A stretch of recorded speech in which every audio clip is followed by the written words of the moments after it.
Let me be clear. Let me be clear. I believed in 1979 and said so, and I believe now that a rising China is a positive development, not only for the people of China, but for the United States and the world as a whole. A rising China will fuel economic growth and prosperity, and it will bring to the fore a new partner with whom we can meet global challenges together. When President Obama and I took office in January of 2009, we made our relationship with China a top priority. We were determined to set it on a stable and sustainable course that would benefit the citizens of both our countries. While the United States and China are working hard to get this right, we still face obstacles of doing business in each other's countries.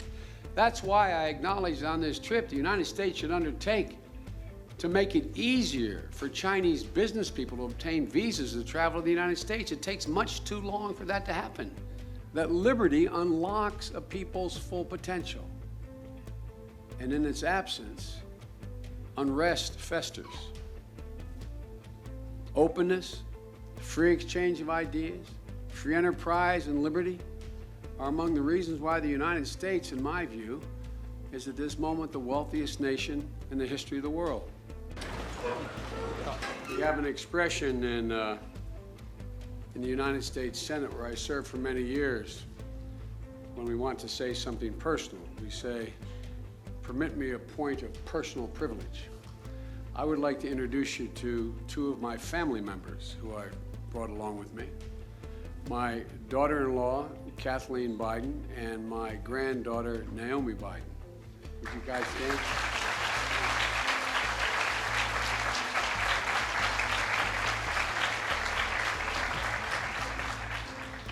It would be more appropriate to say Naomi brought me along with her, since she's a budding Chinese speaker.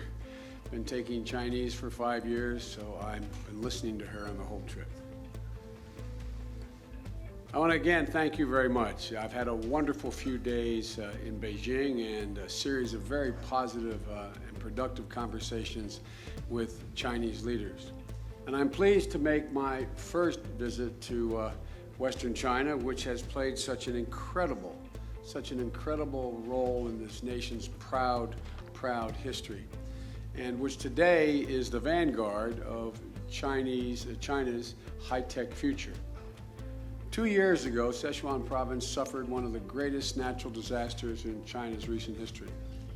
And the American people were inspired by the way you all came together to help one another during that crisis. And I'm absolutely amazed as I drive around the city, and I'll be moving out into the province later after this speech. I'm amazed at how quickly you have rebuilt and you have recovered. The people of Chengdu, let me say simply that your hospitality has more than lived up to your reputation as the land of abundance.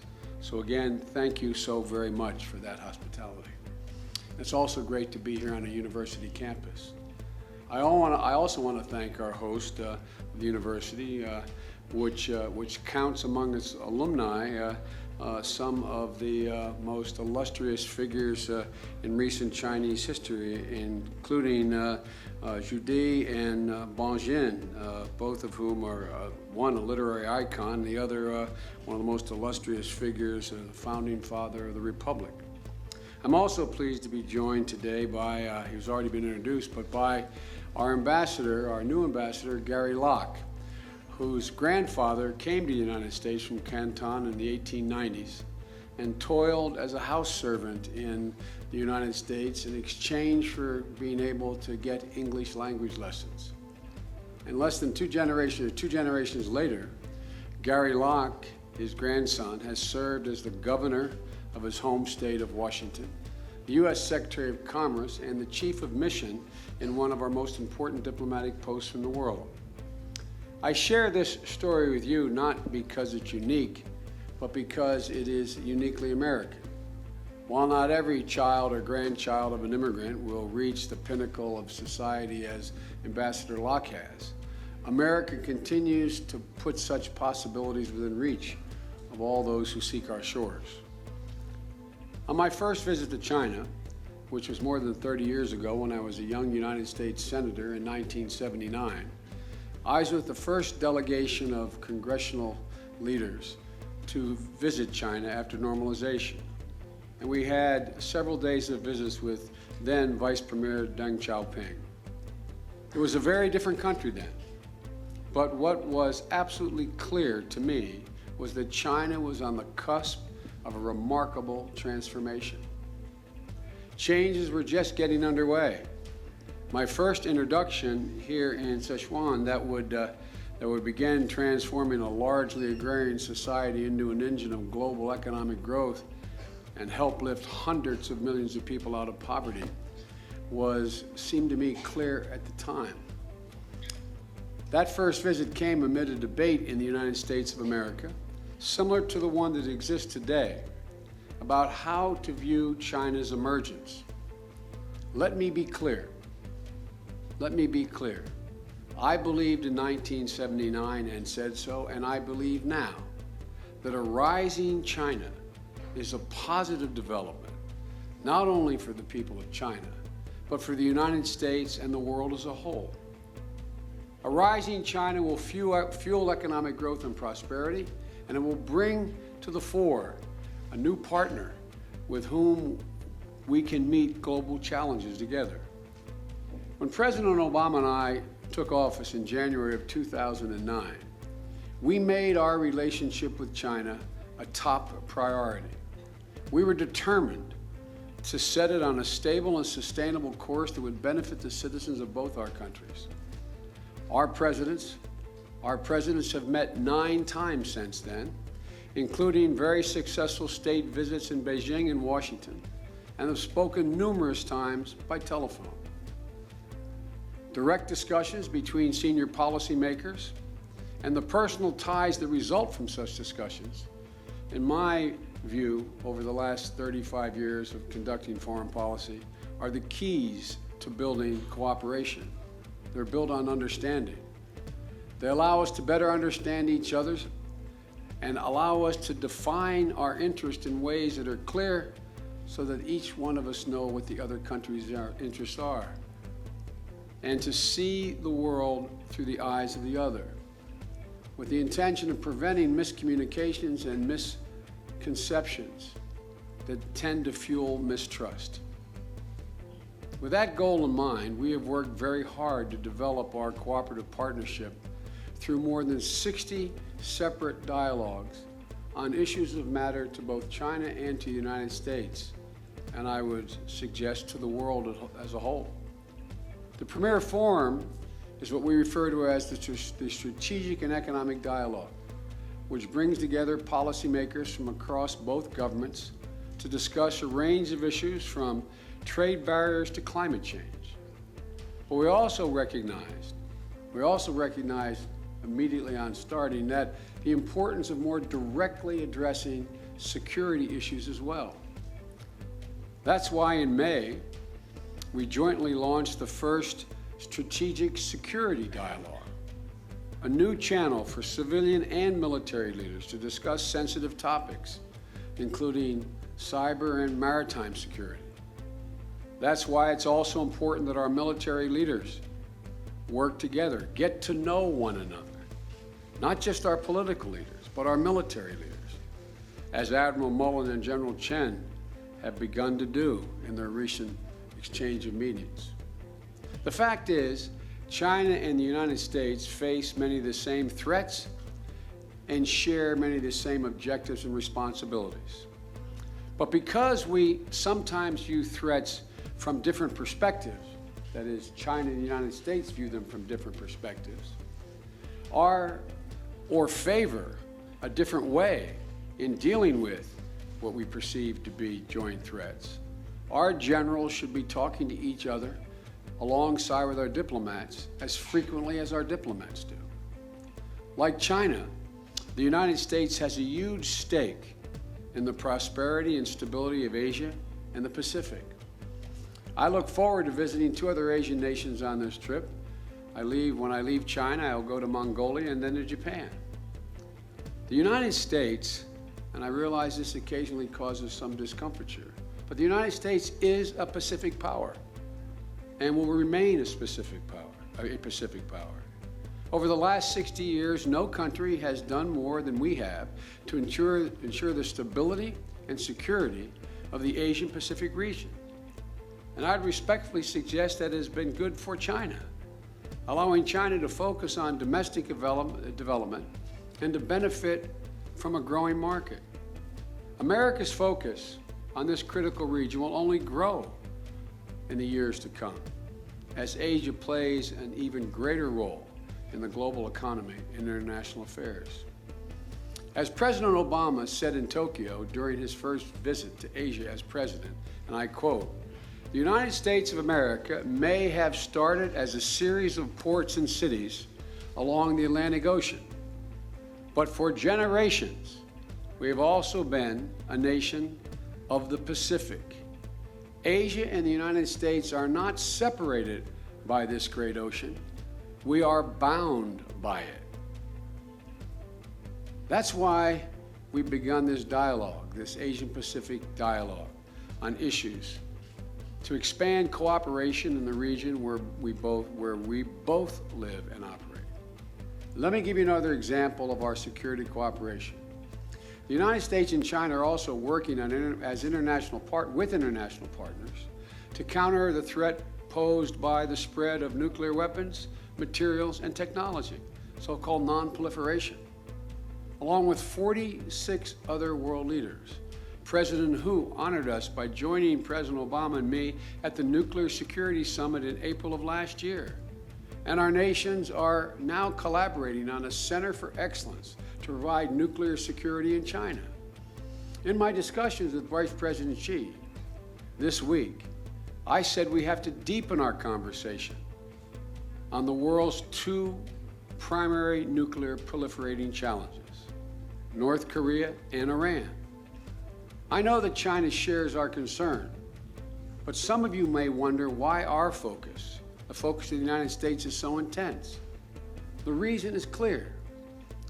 If armed with nuclear weapons on long-range missiles, North Korea and Iran would pose a direct and serious threat to the security of the United States of America and our allies.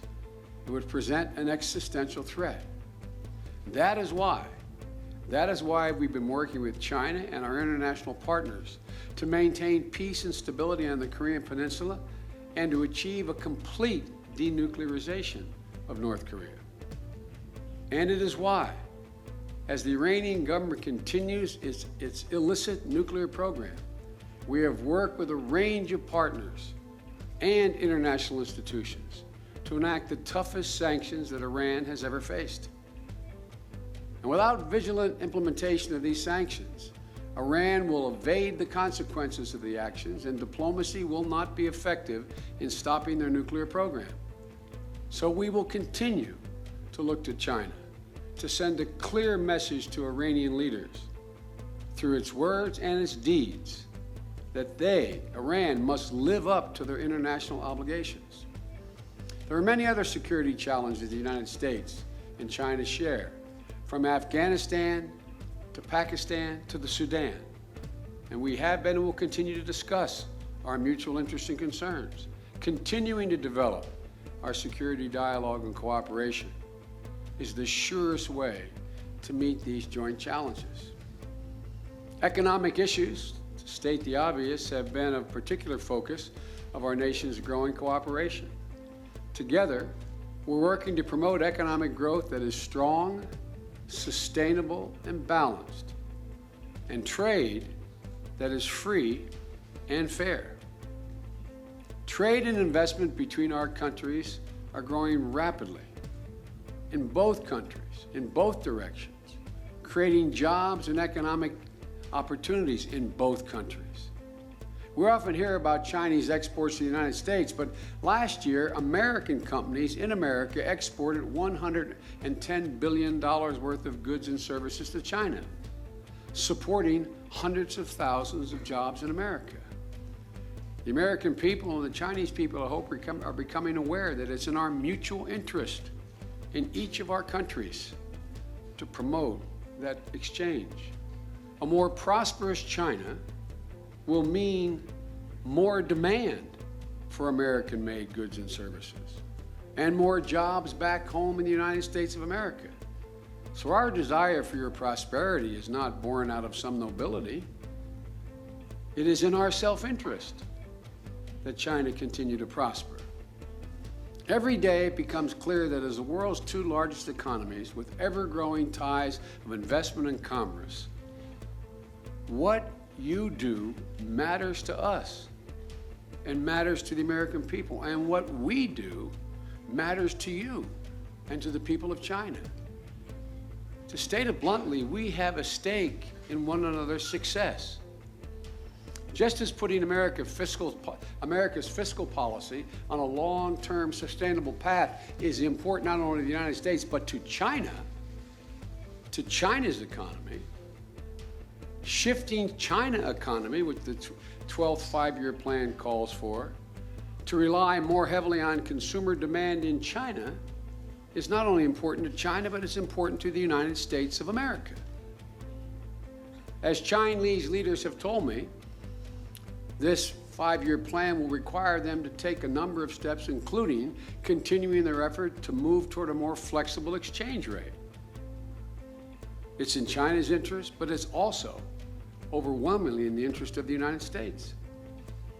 In this time of uncertainty in the global economy, it is all the more important that we take the difficult but necessary steps together and, along with our G20 partners, continue to sustain a global recovery and create jobs and prosperity.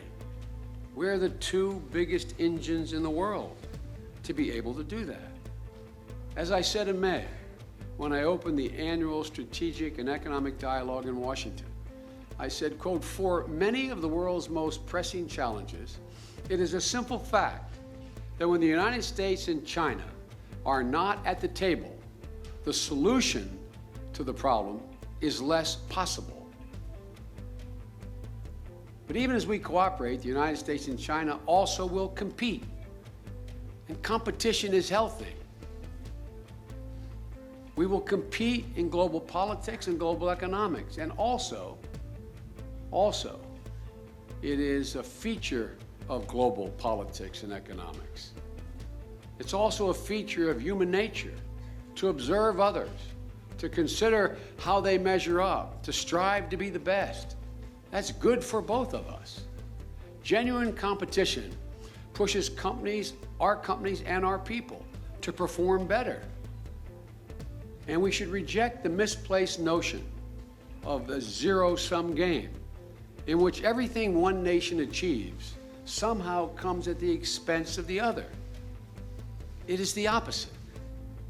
So make no mistake, America not only welcomes this healthy competition, competition is stitched into the very fabric of our society and our economic system.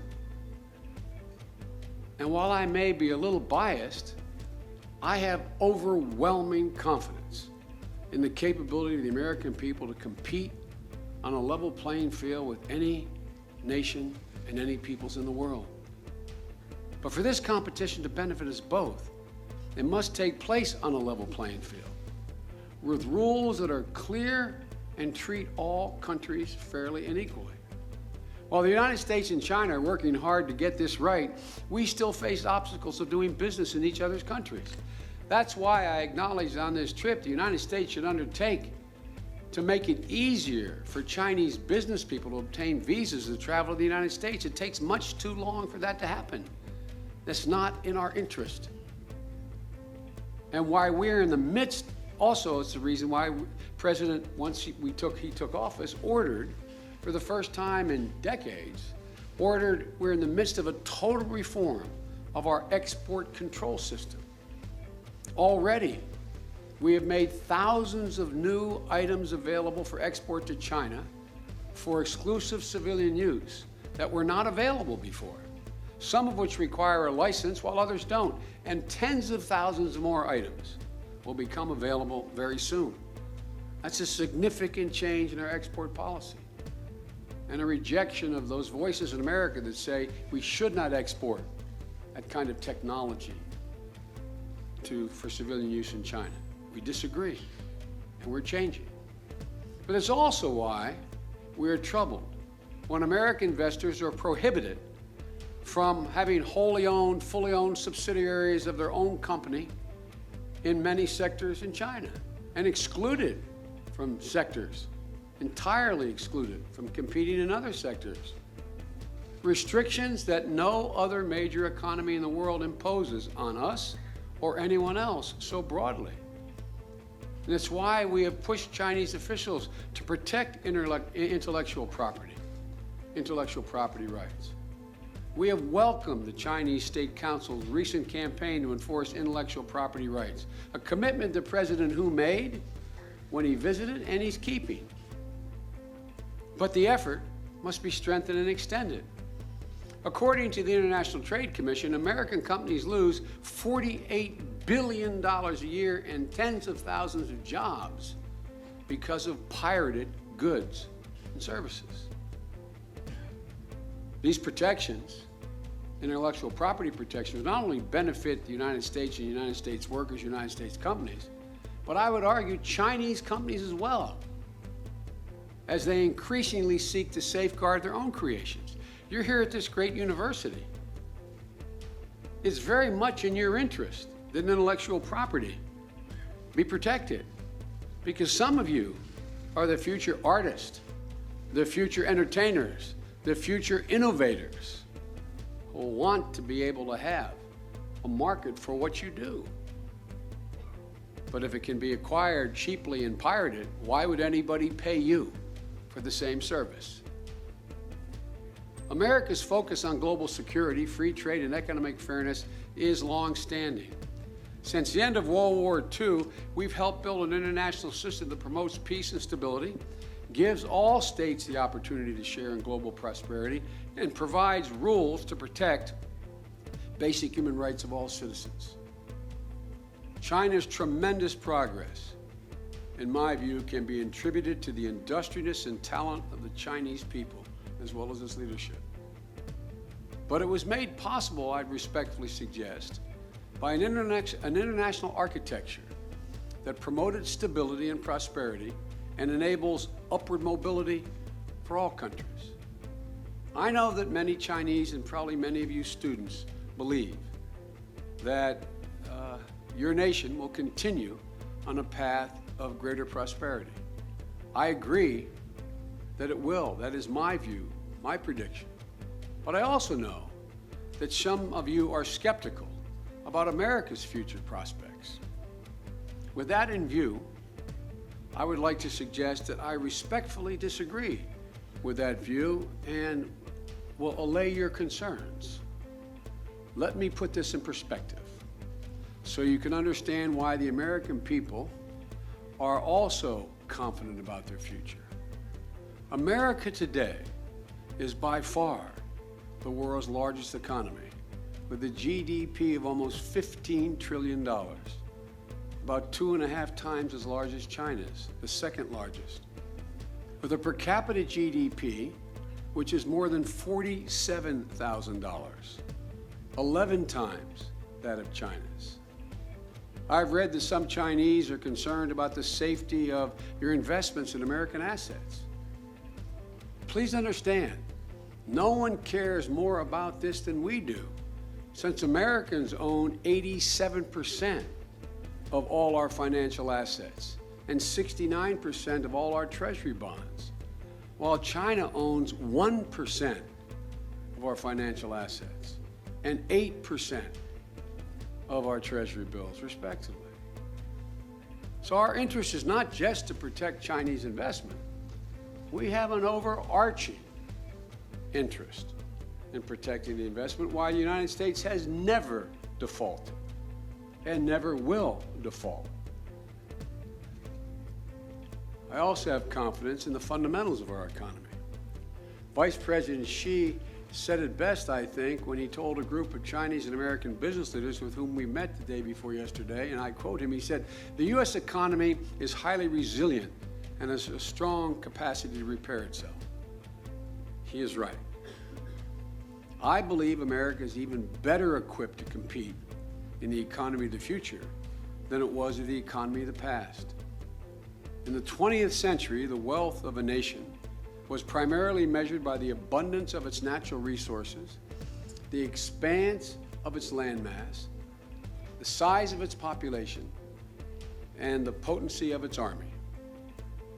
But I believe in the 21st century, the true wealth of a nation will be found in the creative minds of its people and their ability to innovate, to develop the technologies that will not only spawn new products, but create and awaken entire new industries. The United States is hardwired for innovation. It's part of our DNA from our earliest days. It has enabled generation after generation of Americans to give life to world-changing ideas. From the cotton gin to the airplane, to the microchip, to the internet, to the world's leading companies like General Electric, Ford, Microsoft, and Google, and I could go on and on. These accomplishments were made possibly not because of anything unique about an American. It's hard to define what an American is. Shortly, 50% of the American population, less than 50%, will be of European stock. So we are an incredibly heterogeneous nation. That's part of our strength. That's part of the boundless capacity of the American people. But it's also because of the enduring strength of our political and economic system and the way we educate our children. A system that welcomes immigrants from across the globe who enrich our national fabric and revitalize our diverse, multi-ethnic society. And I would point out, we are still the destination where most people in the world seek to come. People usually don't seek to come to a nation in decline. A system that trains students not merely to learn and accept established orthodoxy, but to challenge orthodoxy, challenge their professors, challenge the ideas put forward to them. Encourage individual thought and innovation. A system that not only tolerates free expression and vigorous debate, including between citizens and their government, but celebrates and promotes those exchanges. A system in which the rule of law protects private property, provides a predictable investment climate, and ensures accountability for the poor and wealthy alike.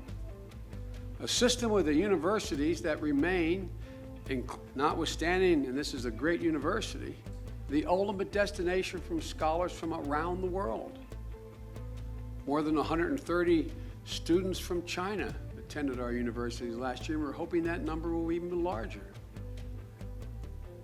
China has followed a very different economic and political path to prosperity, enhancing some aspects of a free market system while resisting political openness and maintaining the state's deep involvement in economic affairs. That's a decision for you to make.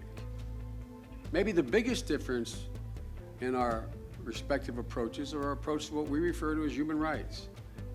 I recognize that many of you in this auditorium see our advocacy of human rights as, at best, an intrusion, and at worst, an assault on your sovereignty. I want to tell you directly that this is not our intention. Yes, for Americans, there is a significant moral component to our advocacy, and we've observed where we have failed as well. But it is who our people are. But as President Obama and I see protecting human rights and freedoms, we see it in a larger context as well. Protecting freedoms such as those enshrined in China's international commitments and in China's own constitution. We see them as a key aspect of China's successful emergence and a key to their continued growth and prosperity. I know that some in China believe that greater freedom could threaten economic progress by undermining social stability. I do not pretend to have the answers, but I believe history has shown the opposite to be true, that in the long run, greater openness is a source of stability and a sign of strength.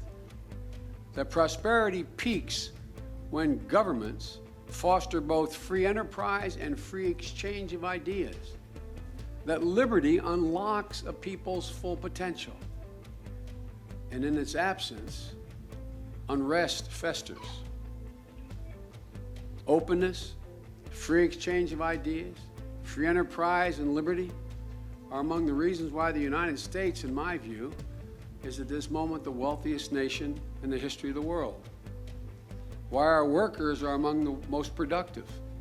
Why our inventors and entrepreneurs hold more patents than any other country in the world.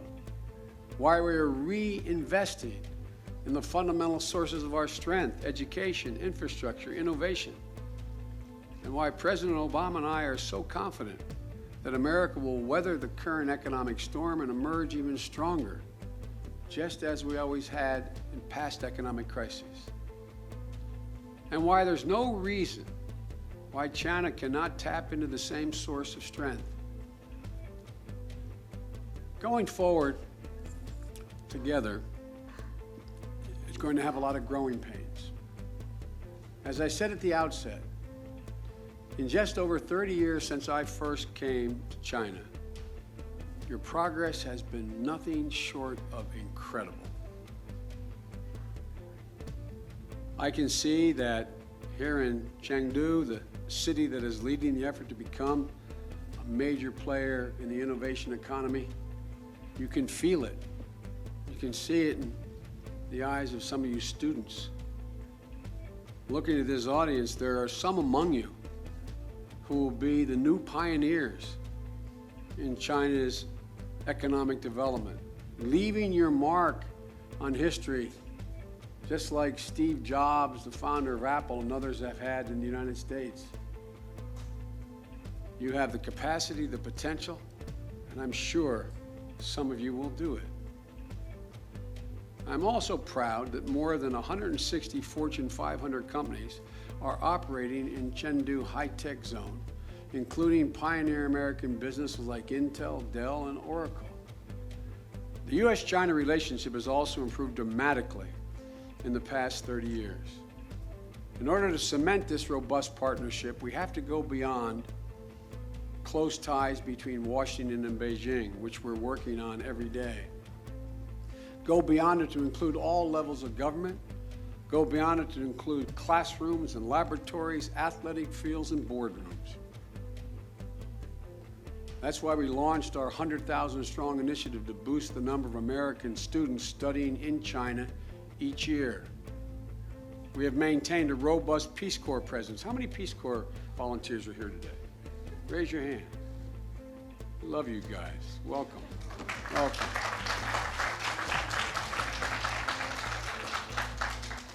Last year, over 800,000 Chinese and 2 million Americans traveled between our countries to live, work, study, and explore new places. On a personal note, I have seen the value of these exchanges through the experiences of my niece, a young woman who learned Mandarin at Harvard and spent a year in Beijing refining her language skills and ultimately worked at our Treasury Department on U.S.-China relations. There are tens of thousands of you like her who are going to be the key to cement this relationship, deal with misconceptions, and inform the relative societies about the motivations and operations of each of our countries. These ties among our people are the lifeblood of our emerging partnership. The bottom line is this: as great nations and as global actors, the United States and China face many of the same challenges and share many of the same responsibilities. And the more we can work together, the more our people will benefit, and as I said before, it sounds chauvinistic, but the more the world will benefit as a consequence of our cooperation.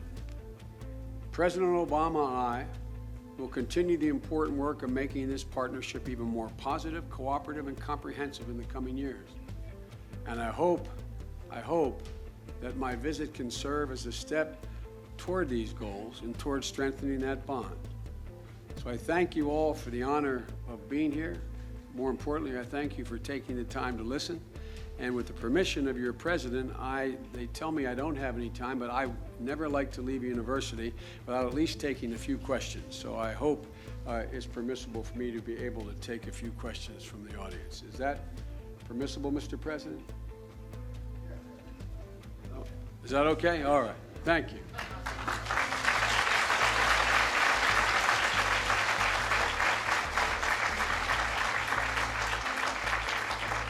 As you can see, as Vice President, I'm used to always checking with the President first.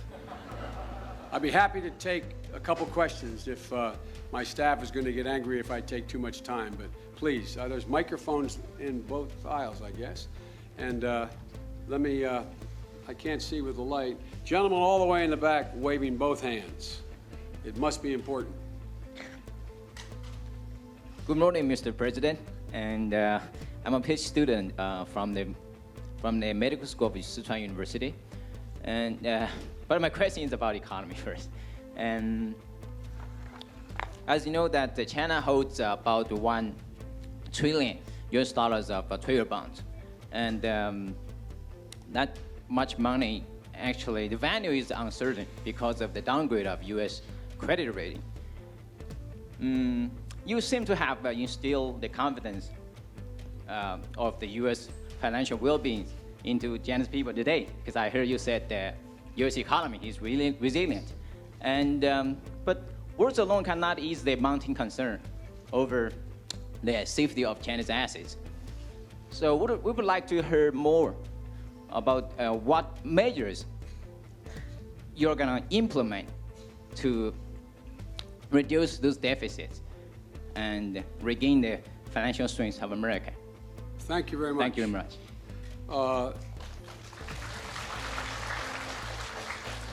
It's a fair and good question. One of the multiple rating agencies reduced our rating from AAA to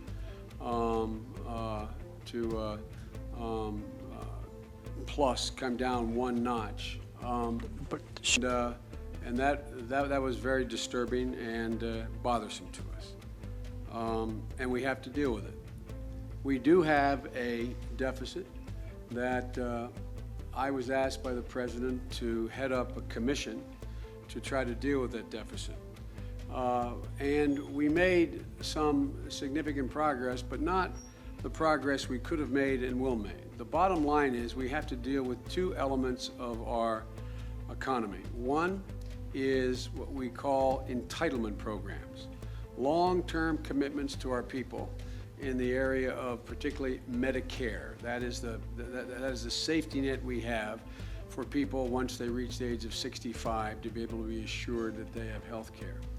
And it is not sustainable without some changes, in large part because we had what we call a baby boom, which doesn't sound like much to the Chinese.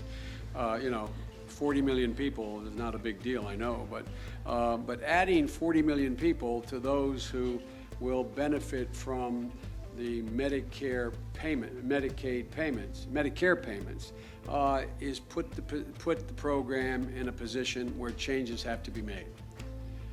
It's easy to make those changes, and we had a tentative agreement to do that between the major political leaders of the Republican Party and the Democratic Party and the administration.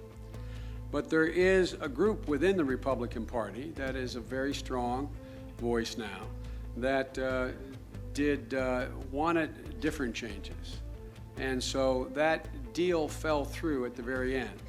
What we ended up doing is setting up a system whereby we did cut by $1.2 trillion up front the deficit over the next 10 years. And we set up a group of senators that have to come up with another $1.2 to $1.7 trillion in savings, or automatically there will be cuts that go into effect in January to get those savings. So the savings will be accomplished.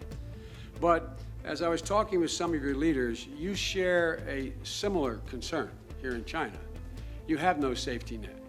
Your policy has been one which I fully understand, I'm not second guessing, of one child per family. The result being that you're in a position where one wage earner will be taking care of 4 retired people.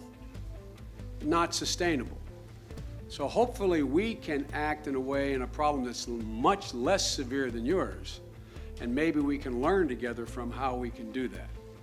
But in the meantime, the concern that we will not make good on the investments that people have made, in your case, 对不起啊，因为刚才不知道是同传交传，所以一直 out of a very large economy, is not to worry about. We could not afford not to make good on that requirements. And that's why their irony was that in the Treasury offering of the first 4 days after the downgrade, more people actually came and bought our treasuries than before.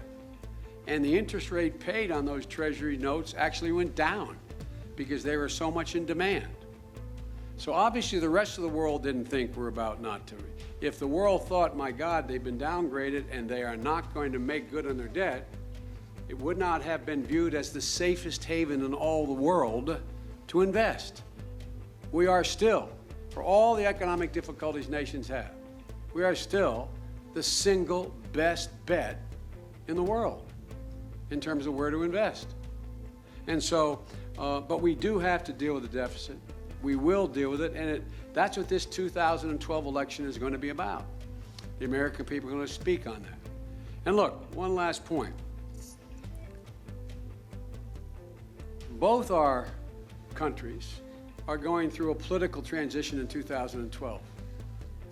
And it's very important, in my view, that we both are aware of the political sensitivities in each of the countries as they go through that. But I'm confident we will come out stronger, as will you.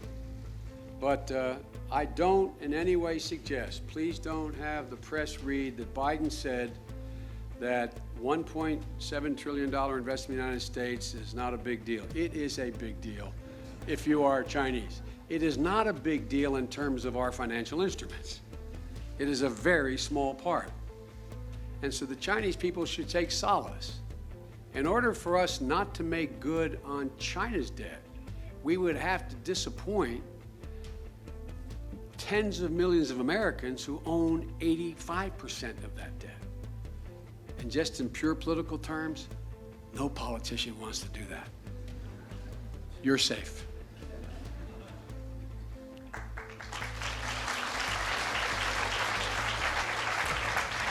Question. Young man in a striped shirt here. Can we get him a microphone?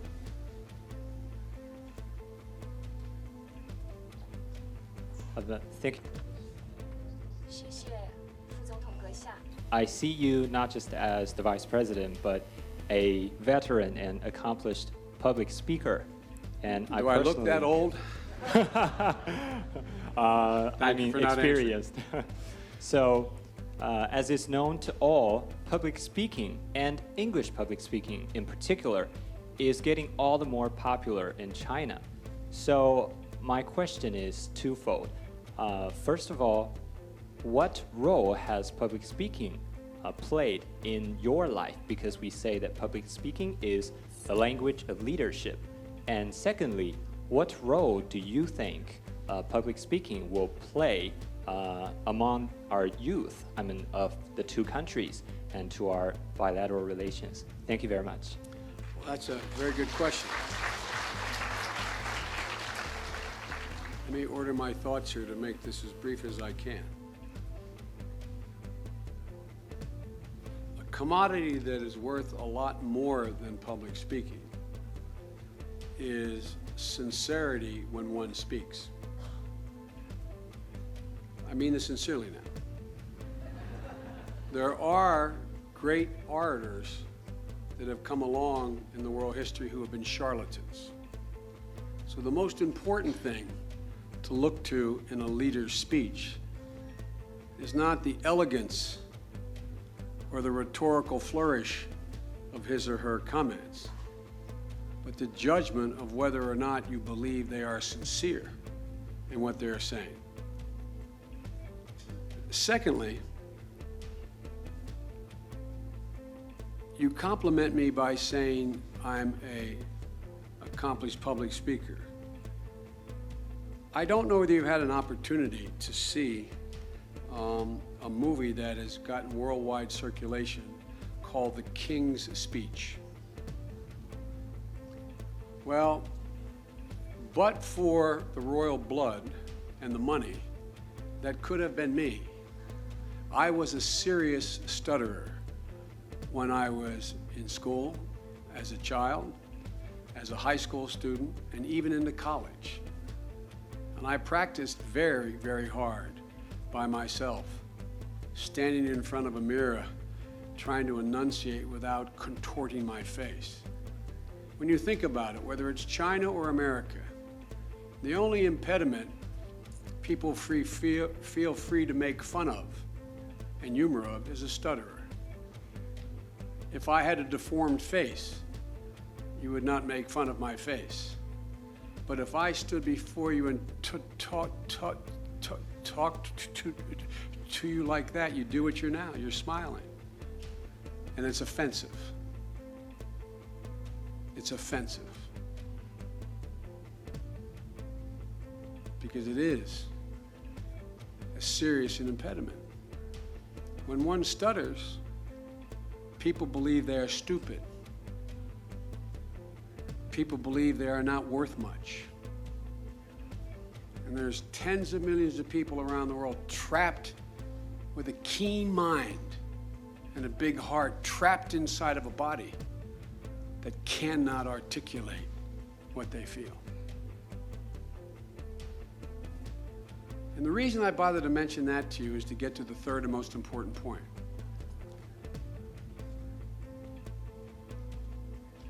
Speech, communication, to state the obvious, is the currency of understanding. It's the currency with which we exchange ideas. It's the stuff from which flows the sense of whether one is being truthful or honest or sincere. We judge from the way people speak whether they're being transparent and open, whether they're being cramped and cabined. And so, the thing that I'm most embarrassed about in my career of 38 years of having an opportunity to literally meet every major world leader in the last 38 years. I was elected as a 29-year-old young man from modest means. And I've had that opportunity. The thing that always embarrasses me is, and I'm in the back of my head, I'm embarrassed in front of you. I'm embarrassed I can't speak to you in Chinese. Seriously, I would rather be able to honor you and show my respect for you by speaking your language, as you honor me by speaking mine. And so, language, the ability not only to master, the ability to put your ideas into words succinctly on a platform, to communicate ideas to your own people, it is even more impressive when you have the capacity to do that and communicate your ideas, especially as future business and political and moral leaders in the world, in the language of the people to whom you're speaking. So I think there is no greater resource that a nation could seek than having a group of people who were able to communicate in the same idiom, the same dialect, the same pattern as the people to whom which they're speaking, because this is all about understanding one another. Let me conclude by saying this. My father was a high school educated man. He never went to a university, and nor did my mother or anyone in my family at that time. But my father was an eloquent, decent man, eloquent and elegant, decent man. My father used to have an expression, that maybe is the best way for me to conclude my comments with you all. And I wish I could stay longer. Sincerely wish I could. He used to say, Joe, the only conflict that is worse than one that is intended is one that is unintended. The only conflict worse than one that is intended is one that is unintended. Language, speech, interchange, openness, communication. That is the material that can be used to lessen the possibility of the unintended conflict. I have great faith in all of you. I mean this sincerely. You're an incredible country and incredible people. And the fact there's 100,000 students here at this great university, the fact that there are millions of Chinese universities throughout this country, the fact there's 130,000 Chinese nationals speaking, citizens going to American universities, is the stuff of which gives me faith. Believe in yourselves. Believe in yourselves. You have the capacity to do anything anyone in the world has ever done. And the more you do, the better off my granddaughter and my great-granddaughter's generation are going to be. Thank you for the honor of being here.